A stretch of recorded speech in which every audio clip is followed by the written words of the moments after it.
দীর্ঘদিন ধরে পাকিস্তান বাংলাদেশ সম্পর্কের যে বরফ জমেছিল তা কাটাতে একের পর এক পদক্ষেপ নিয়ে চলেছেন পাক প্রধানমন্ত্রী শাহবাজ শরীফ।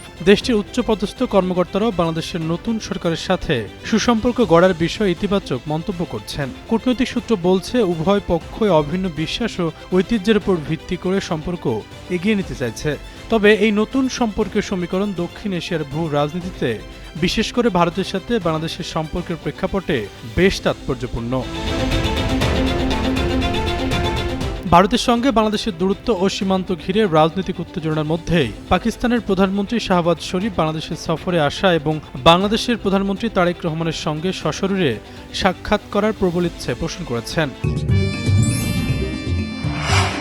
আমার অথেন্টিক ব্রাজিলিয়ান কফি।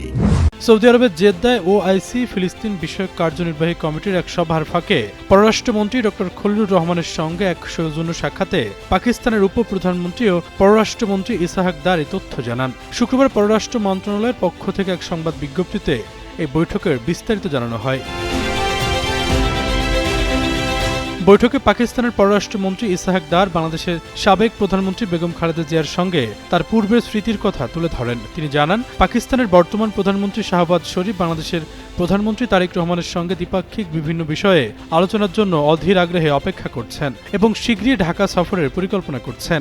আলোচনাকালে ইসাহাক দার তার আশাবাদ ব্যক্ত করেন, বাংলাদেশের নতুন সরকারের নেতৃত্বে দুই দেশের পারস্পরিক সম্পর্ক এবং নতুন উচ্চতায় পৌঁছাবে এবং ধারাবাহিক উন্নয়নের মাধ্যমে তা আরও সুসংহত হবে।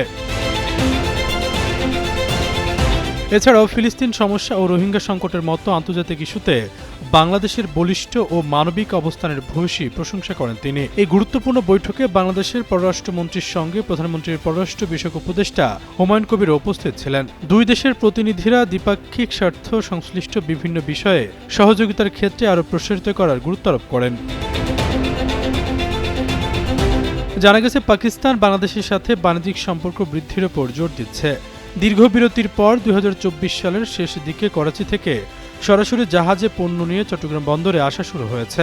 এছাড়াও দুই দেশের মধ্যে সরাসরি বিমান যোগাযোগ চালুর প্রচেষ্টাও চলছে। অন্যদিকে পাকিস্তান বাংলাদেশের নাগরিকের জন্য ভিসা প্রক্রিয়া সহজ করেছে এবং বাণিজ্যিক ও ব্যক্তিগত ভ্রমণের জন্য ই ভিসা সুবিধা চালু করেছে। আশরাফুল ইসলাম, যুগান্তর নিউজ।